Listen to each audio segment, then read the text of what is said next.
Lord, may the words of my mouth and the meditations of my heart be acceptable in your sight. We got our strength and our Redeemer, in whom we trust. And all God's people said, Amen.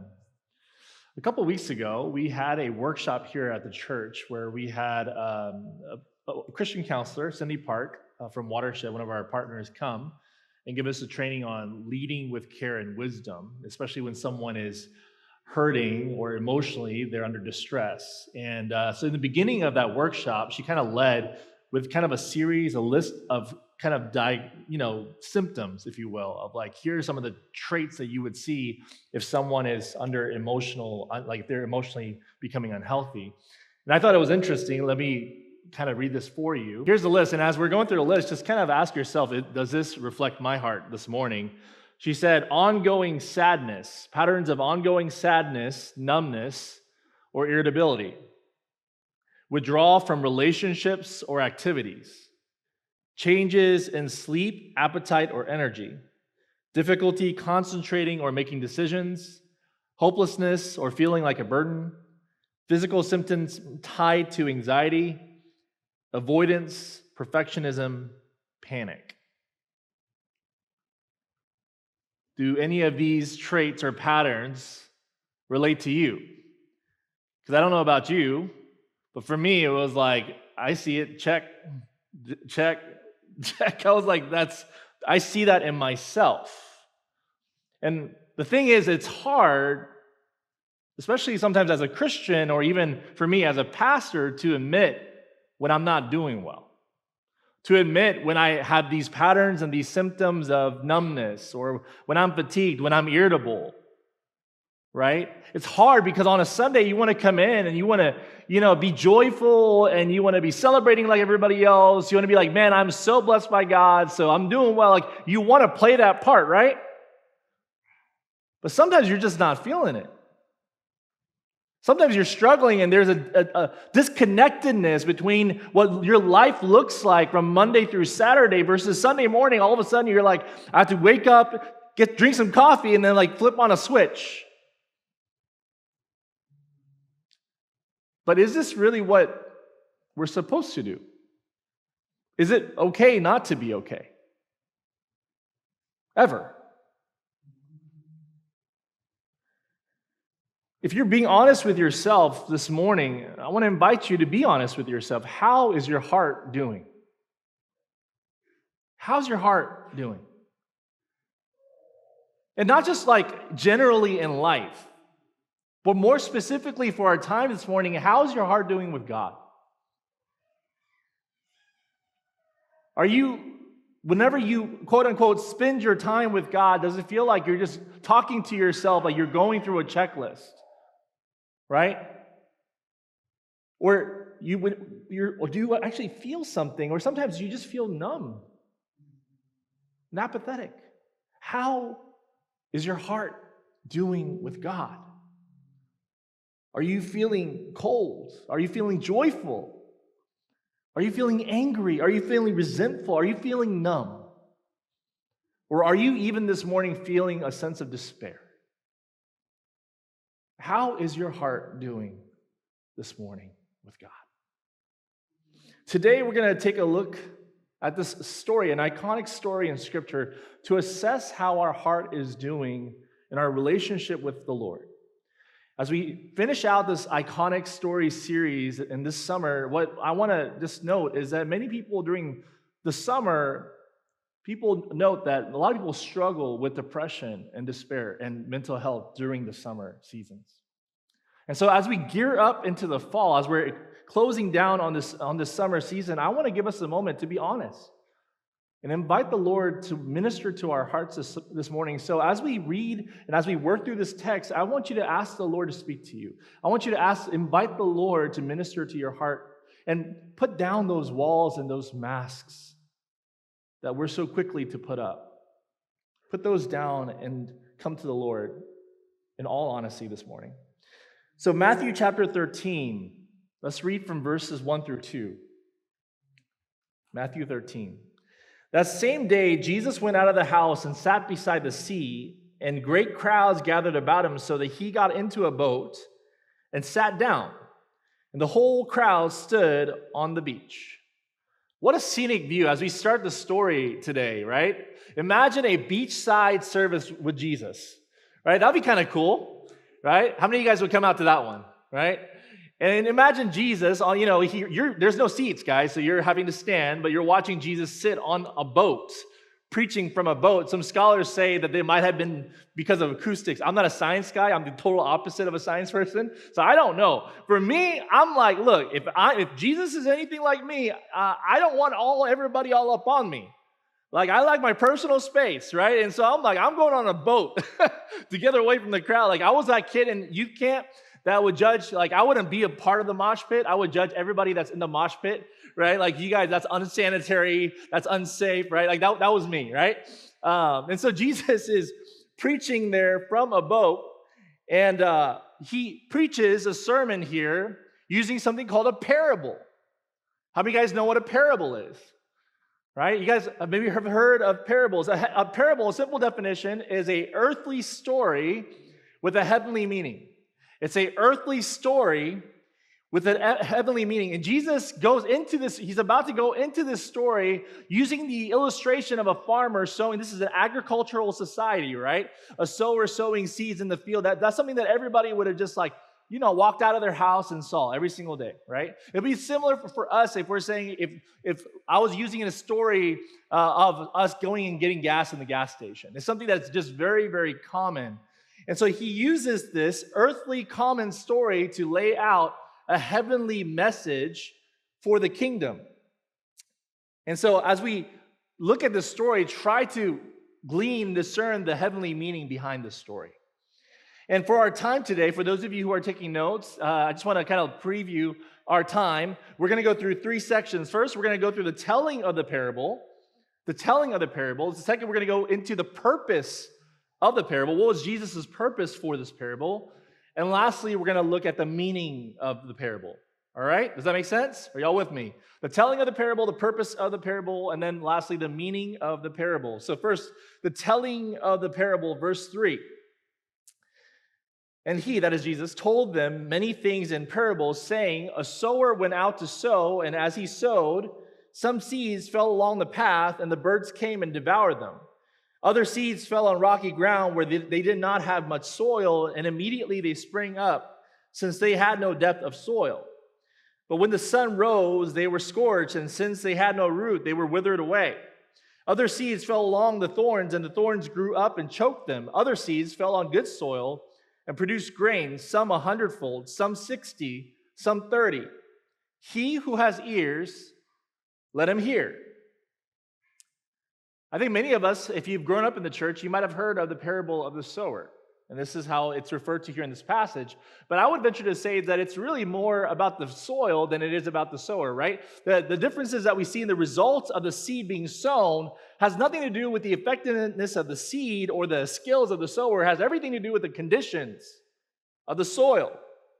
And that's what we see. There's 4 different kinds of conditions that we see here. 4 different kinds of soil. The first soil we see is the hard soil.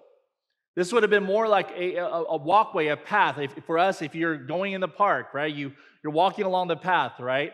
That's for us, it's concrete, right? For them, it might have been like a Roman road or something. I don't know, but it's a hard soil, and they scatter the seed, and the seed lands, but it doesn't ever the soil is never it never receives the seed, right? It just sits there on the hardness of the surface until birds come and devour it. The second soil is the rocky soil. This is a soil where the seed is received. There is enough of the soil for the seed to be received. And at first, it starts to grow, but because it never develops the root system that it needs to get the nutrients that it needs to keep growing, eventually, when the sun comes up, the plant is scorched and it withers. The third soil is the thorny soil. This is a soil where the seed does take, where it is received, where it grows roots, and it even grows. But as it grows, so do the thorns. And the thorns eventually outgrow the plant and starts to choke the life out of it until it dies. And lastly, Jesus talks about the fertile soil in verse 8. This is a soil where the seed does take, where it does grow roots, where it does flourish, and not only flourish for itself, but it produces fruit, a harvest that is 30, 60, or even 100 times what was originally sown. Scholars say that, and I'm not an agricultural person, like I would kill every plant that I touch, right? Even if it's in my home. Even a succulent would die if I had to take care of it, right? But scholars say that a good harvest was around 10 to 20 times what is sown. But Jesus is saying here, it's even beyond that. It's extraordinary. So Jesus lays out this parable, several parables, but he lays this parable out, says, this is it. Here are the soil. And then he ends the sermon. Shortest sermon ever. How many of you guys were like, Dave, I would love for your sermon to be like that this morning? Shortest sermon ever, right? Get to the point, finish it, right? But here's the thing. He never gets to the point, does he? He never lays out the meaning of the story. He tells you this entire story and then never gets to the point of it. I don't know about you guys, but one of my pet peeves that I have is when someone starts to tell me something, and they're like, this is so important, and they're like laying this out for you, and then they say, I'm beginning to tell you, only to pause awkwardly and never get to the point. They start the story, but they never end the story. A couple of days ago, my wife and I, we were at the Texas Rangers game. By the way, I'm not a baseball person. For those of you who are, great. But we were our whole family, we were there for her work, and we were so bored. And so by the 7th inning, we were like, it's time to go, right? So at the end of the 7th inning, we're going. But my personality, y'all, is like, I need to know how this game ends. I need to know who wins, right? Because it's not just the start, it's also the finish. How does the story actually end, right? Because a good story has an ending. For you literature majors out there, it has a protagonist, it has a conflict, it has something, it has a resolution. Jesus lays out this scenic view, but he never gets to the point of it. And if you're the crowd, how would you feel? Would you feel a little confused? Imagine walking for days. They didn't have transportation like we do back, now, right? Imagine walking for days because you've heard of this man named Jesus. And so finally you're here with a crowd and this is all you hear. Jesus goes, that's the end. And he just basically says at the end, he who has ears, let him hear. In other words, do you get it? If you get it, you get it. If you don't, you don't. Get off the boat. Walk away. Why? What is the purpose of this parable? Let's get to the second section. What is the purpose of this parable? Verse 10. Then his disciples came and said to him, why do you speak to them in parables? In other words, why are you messing this up, Jesus? Right? What's up with you? And he answered them, to you it has been given to know the secrets of the kingdom of heaven, but to them it has not been given. For to the one who has, more will be given, and he will have an abundance. But from the one who has not, even what he has will be taken away. This is why I speak to them in parables, because seeing they do not see, and hearing they do not hear, nor do they understand. Skip down with me to verse 16, 17. But blessed are your eyes, for they see, and your ears, for they hear. For truly I say to you, many prophets and righteous people long to see what you see, and did not see it, and to hear what you hear, and did not hear it. In these few passages, I believe Jesus lays out for us two purposes, two reasons for him using parables specifically. The first purpose was to conceal the truth from the unbelieving. To conceal the truth from the unbelieving. If you guys have studied communications or marketing or whatever in any way, one of the rules of communication is what? Is clarity. Be clear, right? I'm supposed to be clear, but that's considered good communication. But Jesus says, no, I don't play by those rules. He's the best communicator. He's like, no, I'm intentionally being unclear. That there's a purpose to that. And why? He actually lays out the reason by referring to in the passages I skipped. In verse 14 through 15, he actually lays out the reason by going back to Isaiah, the prophet Isaiah chapter 6, where God commissions the prophet Isaiah to declare judgment on Israel for their sins. And it says this in those passages, You will indeed hear, but never understand. You will indeed see, but never perceive. For this people's hearts has grown dull, and with their ears they can barely hear, and their eyes they have closed, lest they should see with their eyes, and hear with their ears, and understand with their heart, and turn, and I would heal them. Throughout the book of Isaiah, God lays out, and even here in this passage, two reasons why there is judgment on Israel, his people, his covenant people. The first reason is because of their initial act of rebellion against God. They have broken the covenant, the promises that they have made to him. But the second reason is because not only do they initially break the covenant, it's also because of the hardness of their heart. When confronted about them breaking the covenant, they choose to say, I don't care. They choose to reject the truth. They choose to turn away and keep going that path. Have you ever had a person where you confronted them about a sin? Maybe they gossiped about you. Maybe they cheated on you. Maybe whatever it is, only to have them throw it back at your face and say, who cares? I'm going to keep doing what I'm doing. What's worse? The initial wrong or the response to that wrong when confronted? Jesus takes this idea from God's people and what's happening in the book of Isaiah, and he's saying what happened back then is still what's happening today in his time.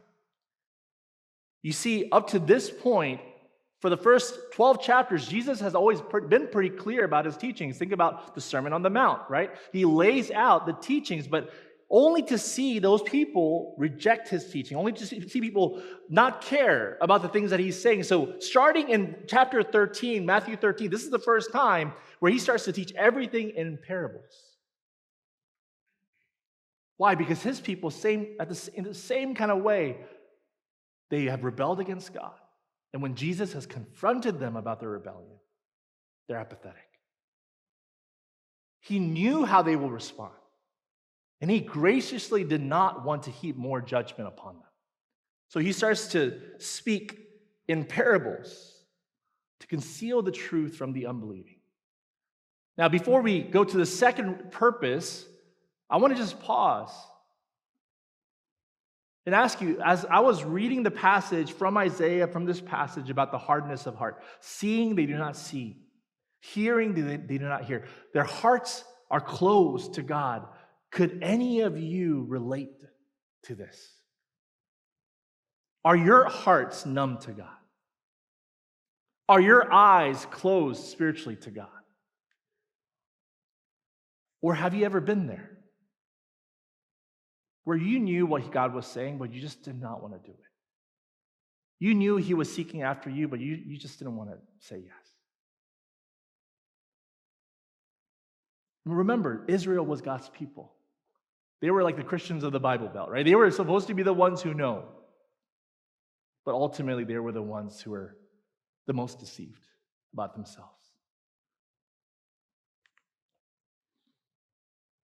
God wanted to heal Israel, but he couldn't because of the hardness of their hearts. And if your heart is hard, he wants to heal you too. But would you open your heart to him? Or will you remain numb and hard and closed to the things of God?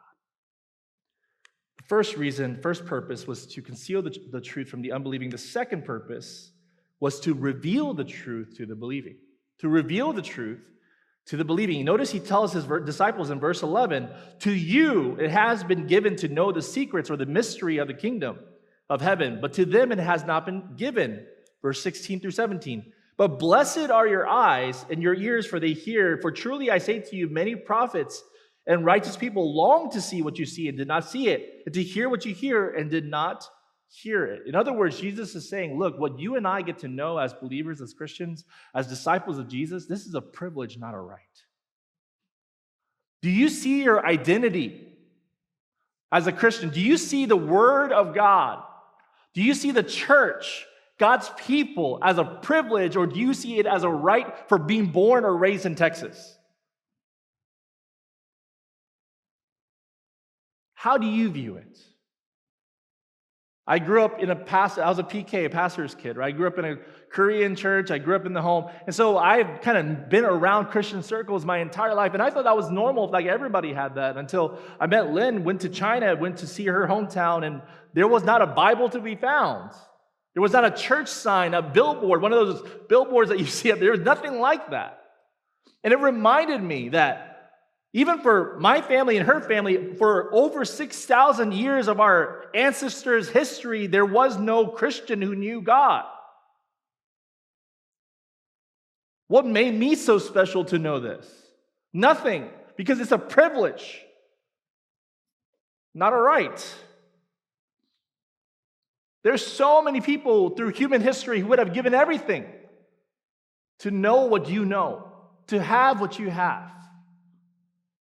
Even today, among the unreached people groups around the world, what we have as believers is a privilege. So Jesus' purpose for utilizing parables was to conceal the truth from the unbelieving and to reveal the truth from the believing. Let's move now from the purpose to the meaning of the parable. In verses 18 through 23, he lays out the meaning. Let's look there. Hear then the parable of the sower. When anyone hears the word of the kingdom and does not understand it, the evil one comes and snatches away what has been sown in his heart. This is what was sown along the path. As for what was sown on rocky ground, this is the one who hears the word and immediately receives with joy, yet has no roots in himself, but endures for a while. When tribulation or persecution arises on account of the word, immediately they fall away. As for what was sown among thorns, this is the one who hears the word, but the cares of the world and the deceitfulness of riches choke the word, and it proves unfruitful. As for what was sown on good soil, this is the one who hears the word and understands it. He indeed bears fruit, and it yields, in one case, 100-fold, in another 60, in another 30. Jesus lays out the meaning of the parable specifically for his disciples, for his followers. And some of the characters here in the parable is evident. First, Jesus, most likely it implies that he's the sower because he's the one who's talking about the gospel, about the teachings of the kingdom. The seed, he said, it is the word of the kingdom, which when many of us hear this story, we think about evangelism, don't we? We think about someone who has heard the gospel. Do you believe the gospel? Do you not believe? Which is true. I believe that that's a fair point. But for those of you who already are Christians, I think that this still applies to you because the word of the kingdom is not only the fact that Jesus was, born, died, and resurrected. Like, yes, that's the gospel, but it also includes all the teachings of the kingdom. It includes everything that Jesus has taught and revealed about the kingdom from the first several chapters. Think about the Sermon on the Mount, for example, right? And we'll get to it on the thorny soil. So as you look at these passages, I think it's still applicable for you to go, what is the condition of my heart, even if I know Jesus? Does that make sense? How am I responding to the teachings of Jesus in my life? So he talks first about the hard soil being the hard heart, right? He says, when anyone hears the word of the kingdom and does not understand it, the evil one comes and snatches away what has been sown in his heart. This is what was sown along the path. This is a heart that is so hard, that is impenetrable, that is calloused to the message of Jesus. This is the one who, when we're doing outreach, they're the one who hears the gospel, hears about Jesus, but they don't understand it. And they deny it or even reject it. A couple of months ago, at UT Dallas, I had a chance to speak it was like a Muslim Christian event, right, where we got to both speak from our perspective about an issue about uncertainty and fear. And afterwards, I had the dinner portion of it. I had that time with the imam, and he actually was like Scottish white. I forget. Anyways, he was an American background former Methodist who became a Muslim imam, actually a Muslim imam apologist. And it was interesting just hearing, he said, I grew up hearing the gospel. I grew up hearing about Jesus. I grew up with all the teachings in the church, but it never stuck. He said, I tried, but it just never stuck, and it never took root. His heart was never fully open to it. It did not make sense to him. Some of us, we can grow up our entire lives in the church. We can hear all these things, but the gospel never takes root in our hearts. Do you know anyone like this? The second soil, the rocky soil, is the shallow heart. Verse 20, as for what was sown on rocky ground, this is the one who hears the word, immediately receives it with joy, yet he has no root in himself, but endures for a while, and when tribulations or persecution arises on account of the word, immediately he falls away. This is a heart that is all hype but no depth. It's a person who came to know Jesus. Maybe they got excited. They said their prayer. They got baptized, right? In the beginning, they bought their own Bibles. And man, like they have so much energy and enthusiasm, and you're so excited. But then life happens. God doesn't answer their prayers the way that they want. Their job starts to go awry. Their relationship starts to fall apart. Things happen, trials and tribulations happen, and they go, God, you're not holding up your end of the bargain. I'm out.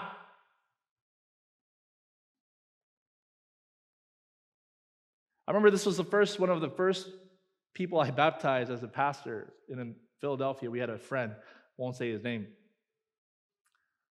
I was so excited when he got baptized. And I thought at that point, hey, once you're baptized, you're sealed, you're good. You know, like you're... A couple of months passed. At first, he was excited. We went through the book of John together. And then he didn't get the promotion he wanted. He didn't get that car. His car started falling apart. He was lonely.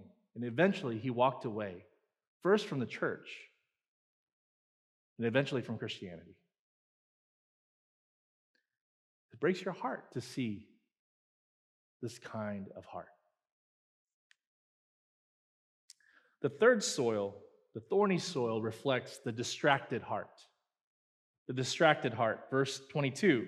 As for what was sown among thorns, this is the one who hears the word, but the cares of the world and the deceitfulness of riches choke the word, and it proves unfruitful. This is the distracted heart. The heart that is receptive, that does believe, that does hear the gospel, right? It has some roots in the gospel. They are spending time with God, but as much as they are growing in their faith, they're distracted and their hearts are divided by the things of the world. He talks about here the cares of the world. This is the anxieties of life. Are any of you anxious, y'all? Are any of you thinking, if you put all of your normal thoughts in a day on a piece of paper, on a list, how many of you those would be like anxiety, anxiety, anxiety? He says the cares of the world, and second, he says the deceitfulness of riches.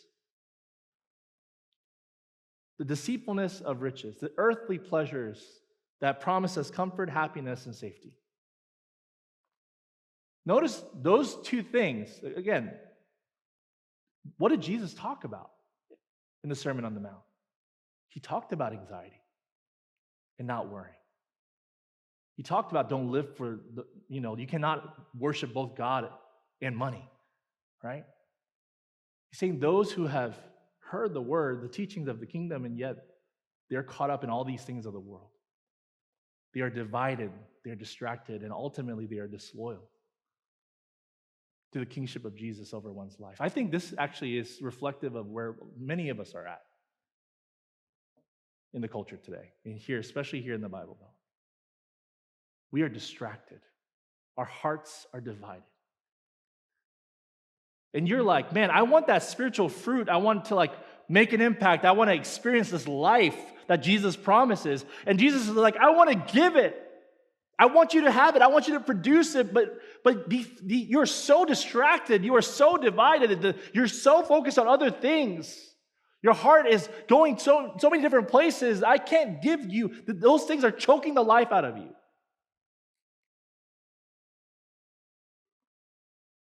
Where is your heart? Where are you at?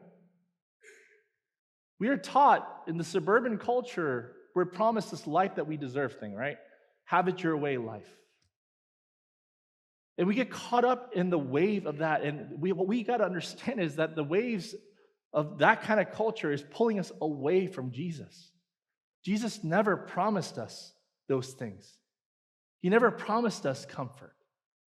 He never promised us safety. He never promised us these things, and yet he's saying, still follow me. As Cassio shared earlier, pick up your cross. Choose me, follow me. Because when you lay down your life, is when you will actually find life. I think we know, all of us know, that this is what Jesus has promised, right? That this is the call of a disciple. We know it's not about, hey, if I do good things for God, then God will bless me with all these good things. We know that's not true. We call that prosperity gospel.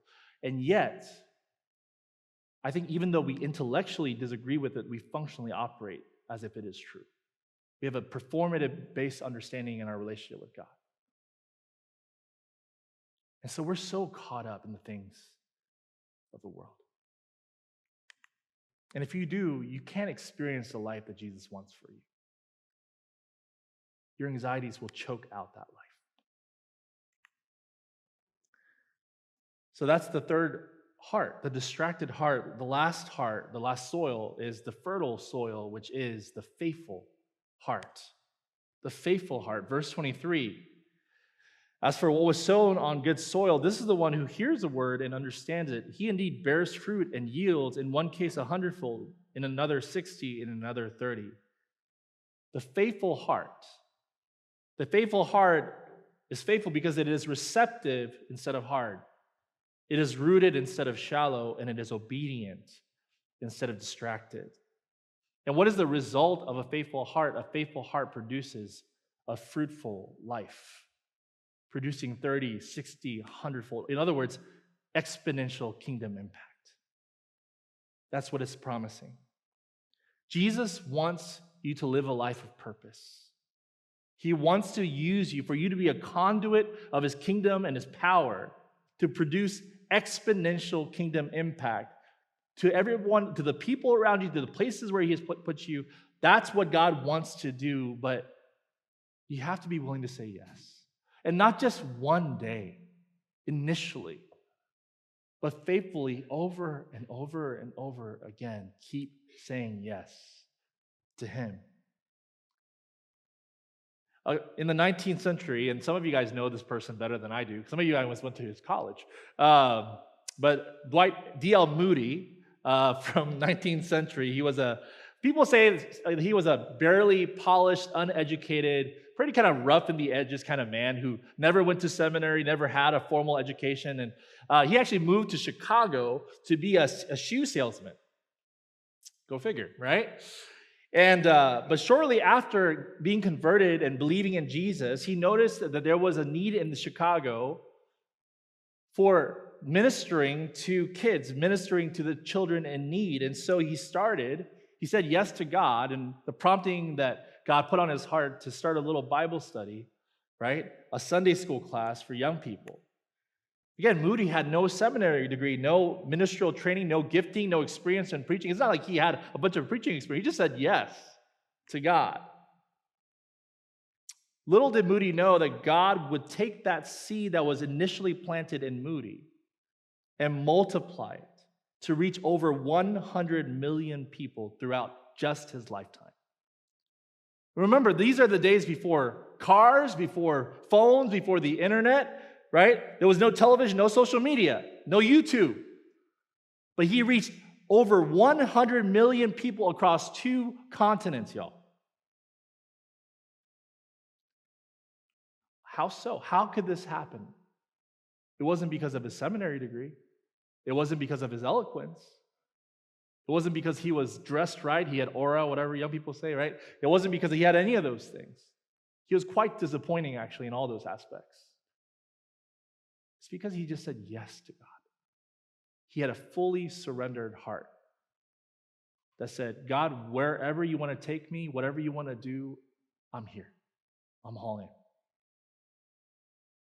He had a faithful, surrendered heart. And if God can use Moody in that way,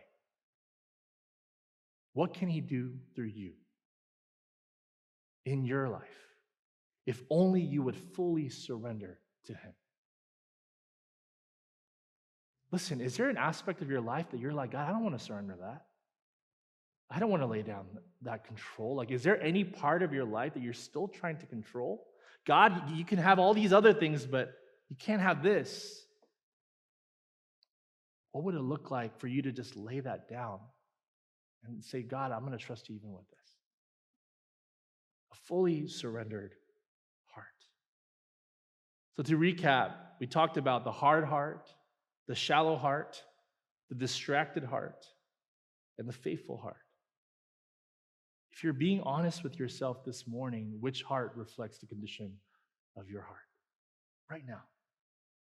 There is no shame. There's no judgment. Where are you? I find that for me, I'm so distracted a lot of times. It's so easy for me to just grab my phone and watch a video or, numb myself with other things rather than, spending hours like that is no problem. I love binge watching shows, but then spending an hour with God, well, that seems unproductive. Right? Where's your heart? Where are you at? And if you recognize your heart is cold, if you recognize that your heart is numb, if you recognize this need that you have, are you willing this morning to say, God, would you change my heart? Are you willing to repent and ask the Lord to help you? To ask Him for a new heart, to ask Him to cleanse your heart. Because here's what I know, that if we ask, if we are willing to confess, and if we come before Him and say, God, please change my heart, He is faithful. The only way we can be faithful is because God first has been faithful. As we are nearing the end, I'm reminded in Ezekiel chapter 36, the same people, right, that God was talking about judgment and for their unfaithfulness, for their rebellion. He says in Ezekiel 36:26, God promises His rebellious people, He says in verse 26, and I will give you a new heart, and a new spirit I will put within you. I will remove the heart of stone from your flesh and give you a heart of flesh. I will replace that heart of stone and give you a heart of flesh that can actually feel what I feel. And we know that this actually happened. How? Because God sent His Son to die for us. God sent His Son for the forgiveness of our sins. Through His death, we were given life. And for those of you who may know, do you know how Jesus died? The ultimate cause of death, if you were doing an autopsy. They say a heart failure due to a cardiac rupture. Right? That's why water and blood flowed. Most likely that was His cause of death. In other words, I don't think it's too strange or too much of a stretch to say that Jesus died of a broken heart so that you and I can have a new heart, to give you His heart. And if Jesus has died for you to give you a new heart, it is yours. No one can take it away. Except, are you willing to ask for it? Are you willing to ask the Lord to help you? So as we close today, I want to give you time in prayer just to come before the Lord in all honesty.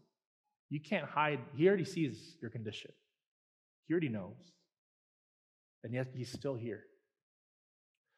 I just want to give you a moment just to come before Him honestly and ask Him to minister to your heart this morning.